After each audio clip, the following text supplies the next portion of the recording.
Selamat datang para penonton yang peduli terhadap masa depan bangsa. Kita berada di depan sebuah realitas pahit yang mengakar dalam tanah Indonesia.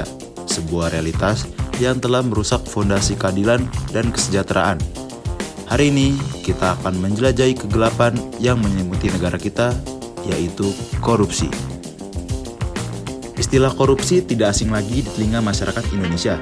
Dibaca di media cetak, ditonton di televisi, atau didengar di radio. Istilah korupsi seakan tak lepas dari kehidupan kita. Tentu bukan hal yang patut dibanggakan. Tapi apakah kita betul-betul paham pengertian korupsi? Karena bukan cuma menyelap uang negara, ada hal-hal lain yang masuk dalam kategori korupsi. Kata korupsi dalam KBBI adalah penyelewengan atau penyalahgunaan uang negara, perusahaan, organisasi, yayasan, dan sebagainya untuk keuntungan pribadi atau orang lain. Istilah ini diambil dari bahasa Belanda, yaitu koruptie. Bahaya yang timbul akibat korupsi bagi kehidupan manusia sangat besar. Bahkan korupsi disamakan dengan kanker dalam darah yang membuat si pemilik tubuh harus terus melakukan pengobatan untuk tetap hidup. Ini berarti negara Indonesia harus terus melakukan pemberantasan korupsi hingga ke akar-akarnya untuk tetap bertahan hidup. Mengusut dugaan korupsi di Kementerian Pertanian, KPK geledah rumah dinas dan uang kerja. Kasus korupsi yang dilakukan oleh tersangka Surya Dari penggeledahan itu, KPK menyita uang puluhan miliar rupiah dan 12 senjata api. Menurut Undang-Undang Nomor 31 Tahun 1999 dan perubahannya, merumuskan 30 bentuk korupsi yang kemudian disederhanakan lagi menjadi 7 kelompok tindak korupsi. Ketujuh kelompok tindak korupsi tersebut terdiri dari: pertama, kerugian keuangan negara. Pelakunya melakukan perbuatan memperkaya diri sendiri, orang lain, atau korporasi secara melawan hukum dengan tujuan menguntungkan diri sendiri dan juga menyalahgunakan kewenangan, kesempatan, atau sarana yang ada.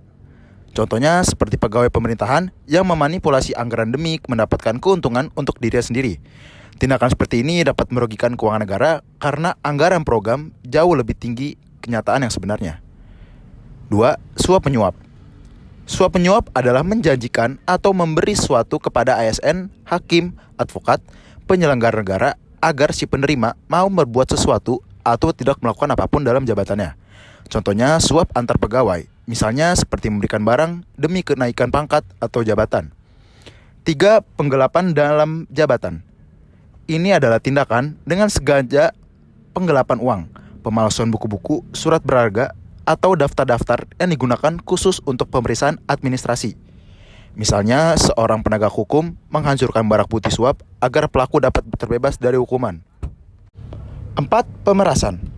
Pemerasan adalah tindakan pemaksaan yang dilakukan oleh seorang pegawai negeri atau penyelenggara negara dengan cara menyalahgunakan kekuasaannya untuk menguntungkan diri sendiri atau orang lain. Pemerasan ini bisa dilakukan untuk memberikan sesuatu, menerima pembayaran dengan potongan, membayar, atau untuk mengerjakan sesuatu bagi dirinya sendiri. Contohnya seperti seorang pegawai negeri yang bertugas membuat KTP meminta tarif sebesar 50.000, padahal pemerintah tidak pernah meminta masyarakat membayar untuk pembuatan KTP. 5. Perbuatan curang. Perbuatan curang adalah tindakan yang sengaja dilakukan untuk kepentingan pribadi dan dapat membahayakan orang lain. Contohnya seperti pemborong atau penjual bahan bangunan melakukan perbuatan curang pada saat membuat gedung pemerintahan. Perbuatan mereka ini dapat membahayakan keamanan masyarakat atau barang-barang milik pemerintah. 6. Benturan kepentingan dalam pengadaan. Ini adalah tindakan dengan sengaja ikut serta dalam suatu kegiatan pengadaan, pemborongan, atau persewaan. Biasanya ini sering dilakukan oleh pegawai negeri atau penyelenggara yang bertugas mengurus atau mengawasi. Contohnya, seperti seorang pegawai pemerintahan yang mengikut sertakan perusahaan keluarganya untuk menjadi memenangkan proses tender dalam pengadaan alat tulis kantor. 7. Gratifikasi. Gratifikasi adalah pemberian barang pada pegawai negeri atau penyelenggara negara yang dianggap sebagai pemberian suap jika berhubungan dengan jabatannya atau yang berlawanan dengan kewajiban tugasnya. Contohnya seperti seorang pengusaha yang memberikan sebuah mobil kepada bupati dengan tujuan untuk mendapatkan proyek dari pemerintahan daerah setempat. Jika bupati tersebut tidak melaporkan hal ini kepada KPK, maka akan dianggap sebagai suap. Kita semua pasti sering bertanya-tanya apa penyebab orang melakukan korupsi. Apalagi seperti para pejabat tinggi pemerintahan yang kita tahu bahwa mereka mempunyai gaji dan tunjangan yang cukup besar. Penyebab korupsi ini berasal dari dua faktor, yaitu faktor internal dan eksternal. Sekarang mari kita bahas dua faktor penyebab korupsi ini. Yang pertama kita mulai dari faktor internal. Faktor internal terdiri dari 3 poin, yaitu pertama, sifat serakah atau tamak atau rakus manusia. Keserakahan dan tamak adalah sifat yang membuat seseorang selalu tidak merasa cukup atas apa yang dimiliki, selalu ingin lebih. Dengan sifat tamak, seseorang menjadi berlebihan mencintai harta. Padahal bisa jadi hartanya sudah banyak atau jabatannya sudah tinggi. Dominannya sifat tamak membuat seseorang tidak lagi memperhitungkan halal dan haram dalam mencari rezeki. Sifat ini menjadikan korupsi adalah kejahatan yang dilakukan para profesional, berjabatan tinggi, dan hidup berkecukupan. 2. Gaya hidup konsumtif. Sifat serakah ditambah gaya hidup yang konsumtif menjadi faktor pendorong internal korupsi. Gaya hidup konsumtif misalnya membeli barang-barang mewah dan mahal atau mengikuti tren kehidupan perkotaan yang serba glamor. Korupsi bisa terjadi jika seseorang melakukan gaya hidup konsumtif namun tidak diimbangi dengan pendapatan yang memadai.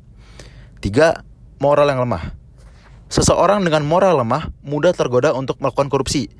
Aspek lemah moral misalnya lemah keimanan, kejujuran, atau rasa malu melakukan tindak korupsi.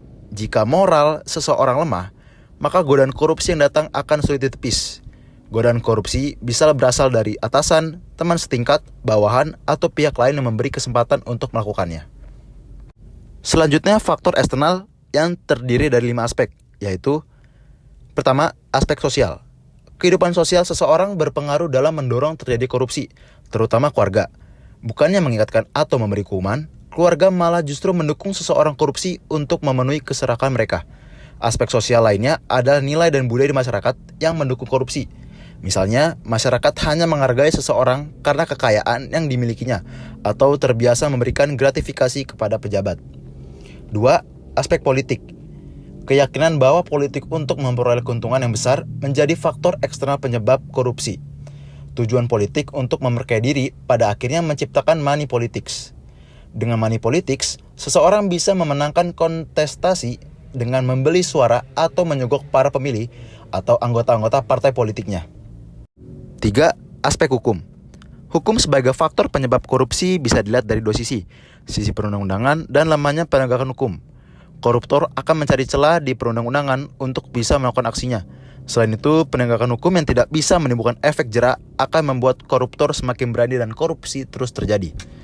Hukum menjadi faktor penyebab korupsi jika banyak produk hukum yang tidak jelas aturannya, pasal-pasal yang multitafsir, dan ada kecenderungan hukum dibuat untuk menguntungkan pihak-pihak tertentu. 4. Aspek ekonomi. Faktor ekonomi sering dianggap sebagai penyebab utama korupsi, di antaranya tingkat pendapatan atau gaji yang tak cukup untuk memenuhi kebutuhan.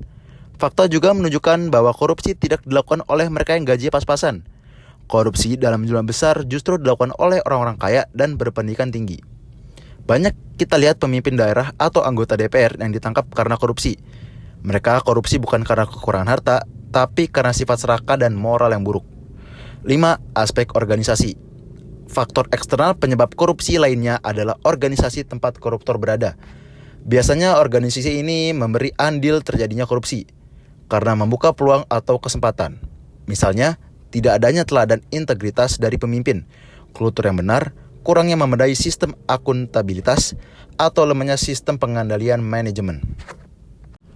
Seperti yang kita tahu bahwa kasus korupsi sudah menjadi makanan sehari-hari di Indonesia sejak dulu.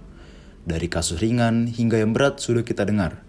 Sepanjang sejarah Indonesia, ada beberapa kasus korupsi yang sangat fatal, sampai merugikan negara sebesar puluhan triliun.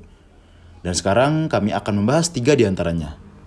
Yang pertama, kasus korupsi PT Asabri. Korupsi yang dilakukan oleh PT Asabri atau Asuransi Sosial Angkatan Bersenjata Republik Indonesia merupakan kasus korupsi terbesar di Indonesia.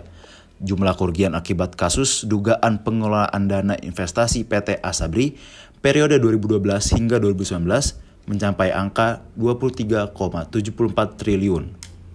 Yang kedua, ada kasus korupsi Jiwasraya. Korupsi yang dilakukan oleh PT Asuransi Jiwasraya merugikan negara hingga 13,7 triliun.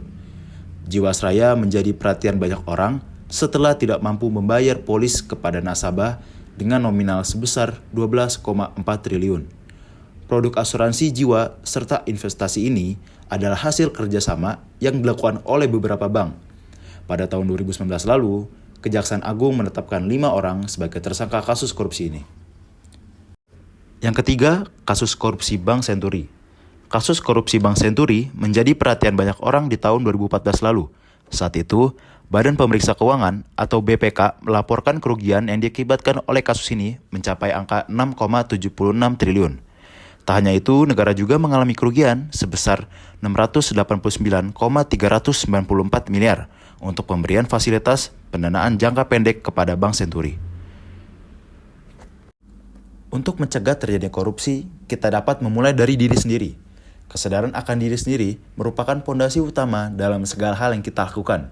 Berikut adalah solusi-solusi yang dapat kita lakukan untuk mencegah korupsi. Pertama, hidup sesuai kemampuan. Salah satu hal yang mendorong kita melakukan korupsi karena seringnya kita tidak merasa cukup dan bergaya hidup yang tidak wajar atau melebihi dari kemampuan kita. Kedua, mengatur manajemen waktu. Disiplin waktu dalam menjalani kegiatan sehari-hari dapat membuat perencanaan kegiatan harian akan berjalan dengan baik dan tepat waktu, sehingga dapat mengurangi korupsi dalam hal waktu. 3. Fokus kepada kinerja dan tanggung jawab pribadi. Selesaikan segala pekerjaan dengan baik dan sesuai dengan kesepakatan atau aturan yang ada. Dengan hal itu, kita tidak akan meleset dari aturan tersebut sehingga dapat meminimalkan korupsi. 4. Mengatur pengeluaran. Catat pengeluaran sehari-hari dan bedakan pengeluaran tersebut berdasarkan kebutuhan dan keinginan. Upayakan kebutuhan dapat tercukupi dahulu, baru jika masih ada sisa bisa digunakan untuk keinginan. 5. Selalu bersyukur. Bersyukur apa yang kita miliki dan bersyukur dengan apa yang telah kita raih hari ini dapat mencegah tindakan korupsi. Apabila kita tidak bersyukur dan selalu mencari kekurangan atau tidak pernah merasa puas, apabila tidak diiringi dengan niat yang baik, akan membawa kita ke dalam perilaku dan perbuatan yang menyimpang. Dengan adanya video ini, diharapkan mampu menyampaikan dan mengedukasi seputar korupsi.